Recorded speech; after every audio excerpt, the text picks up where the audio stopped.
kay Mary and Joseph, napapatayin ni Herodes. Kaya naman, itong si Mary at si Joseph, walang atubili. Pagkos, pumunta para takasan ang panganib na siyang papatay sa anak ng Diyos. Mula sa Egypt hanggang 100 kilometro, ang lalim niya, mga kapatid, tatakbuhin niya. Mga kapatid. Ngayon, ang tanong diyan, kapatid, ang December, kung pupunta kayo sa December sa Jerusalem, mga kapatid, ang klima po doon ay snow, raining from December to February, umuulan ng yelo. Pero mababasa niyo sa Biblia na pinanganak si Kristo, may bituin. Magandang panahon, naglalakbay. Kung 100 kilometers, tagyelo. Mga kapatid, sa paglalakbay yan, maaaring hindi umabot ang anak ng Diyos kasama si Mary sa kanilang paglalakbay. Dahil nga, ang mountain ay punong-puno ng mga yelo, umuulan ng yelo yan pagtuwing araw ng December. Ang Biblia nagsasabi ng kapanahunan ng kapanganakan ng anak ng Diyos. Na ang binigay ng panahon dyan, babasa natin, may nagpapastol, may bituin, maganda ang panahon. Andun pa yung pastol, andun pa yung tupa, nasa labas. Pero pag pumunta kayo sa December na yun, pumunta kayo doon, tignan niyo yan, saliksikin nyo. Mga kapatid, doon sa tinatawag natin climate o klima ng Jerusalem, masisilip niyo po dyan. Wala po nagpapastol dyan, mga kapatid, dahil puro mga yelo. Alangan naman kumain ang tupa ng yelo. Yan ang mga question dyan, mga kapatid. Kaya ibig sabihin, kung mabasa niyo ang Jeremiah 36 verse 22, sabi ng hari, mga kapatid, tag-ginaw na, kaya sila ngayon ay nagka-apoy. Nagpapa-apoy sila dyan, mga kapatid. Ngayon ang tanong, sabi ng talatan Lucas 1:26, basahin natin. Angel Gabriel. Nakitaan ng buwan ngayon, sinugo ng Diyos ang Anghel Gabriel sa isang bayang ng Galilea, ngalay Nazaret. 6 na buwan, dumating si Gabriel. Basa tuloy. Nakitaan ng buwan ngayon, sinugo ng Diyos ang Anghel Gabriel sa isang bayan ng Galilea, ngalay Nazaret. Sa isang dalagang mag-aasawa sa isang lalaki na ang kanyang ngalay Jose sa angkang David at Maria, ang pangalan ng dalaga. Okay. So, 6 na buwan. Sabi nga, isinilang si Jesus sa kagampanan o kabuwanan. Ang ibig sabihin niyan ay 9 na buwan. Hindi siya sinilang na kulang ang buwan. Bibilang tayo, 6 na buwan. Kailan dumalo si Gabriel? 6 na buwan. Gamit tayo ng Gregorian calendar o Roman calendar. 1, 2, 3, 4, 5, 6. Di 6 na buwan. Gamit tayo. Ngayon, sa tingin niyo, kapatid, nung sinabi, nagkaroon ba kagad ng laman ang tiyan ng kanyang, ang tiyan ni Mary?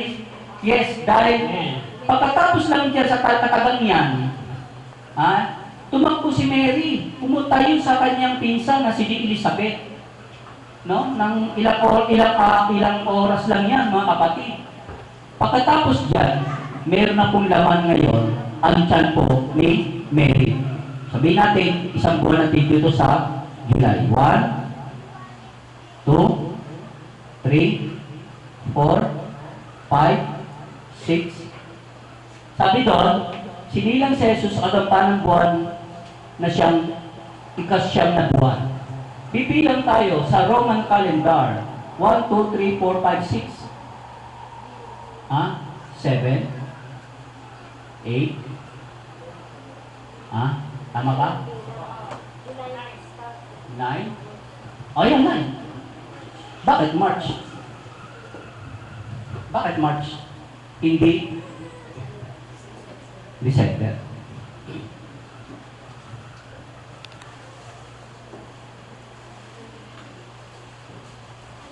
Ngayon, punta tayo, bakit December? Ano yung December? Sabi nila yan, ayan, ito tutugma. Balik tayo ngayon sa 1, 2, 3, 4. Okay, dito tayo. Alam niyo po ba ang kalendaryo ay nag-uumpisa ang kalendaryo sa buwan ng Abril? Abril po mga kapatid. Nag-uumpisa ang kalendaryo ng Jewish calendar. Kaya yung kalendaryo dyan na 6 na buwan, hindi kalendaryo ng Roman Empire.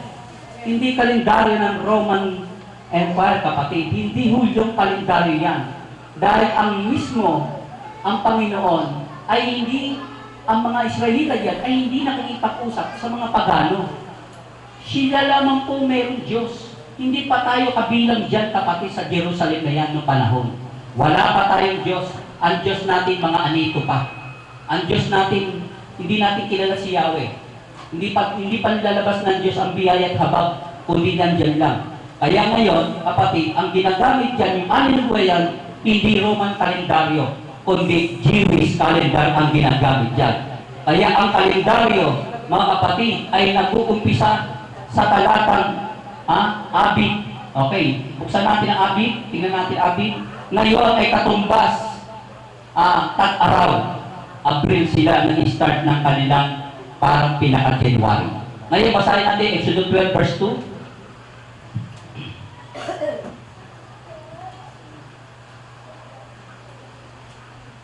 Ang buwan ito ay magiging sa inyo'y pasimula ng mga buwan.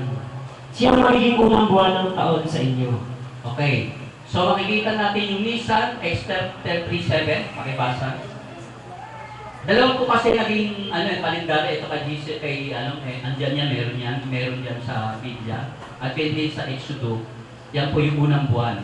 Kasi yung unang buwan nila, yung pagkalabas nila doon sa Egypt, na siyang sinalot ng Diyos, paglabas nila dyan, yan po ang tinatawag na unang buwan nila, April. Okay, Esther 3:7, pakisabi. Nang unang buwan, na siyang buwan ng Nisan. Nisan. Nakita nyo, noong unang buwan na siyang buwan ng Nisan. Nang 12 taon ng Haring Aswero. Kanya pinagsapalaran nga ang pur sa harap ni Aman sa araw-araw at sa buwan-buwan hanggang sa 12 buwan na siyang buwan ng Adar. Okay. So nakikita natin, bibilang tayo mga kapatid mula sa tinatawag natin kalendaryo ng Diyos na siya ngayon ay nakalagay sa Biblia. Nabasa natin, biblical talaga, mayroon talagang verses. Ayan po ang gano'n. Wala kayong makikita October, November, December dyan. Wala po kayo makita. Ang makikita niyo dyan ay kalendaryo ng Panginoon. At ang kalendaryo ng Diyos ay nag-uumpisa sa April. Bibilang tayo. Kailan dumalaw si Gabriel? 1, 2, 3, 4, 5, 6. Okay, 6. Okay?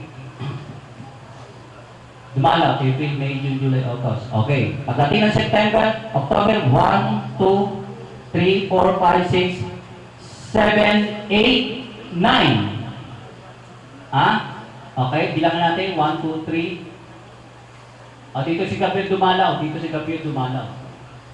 Bilang tayo.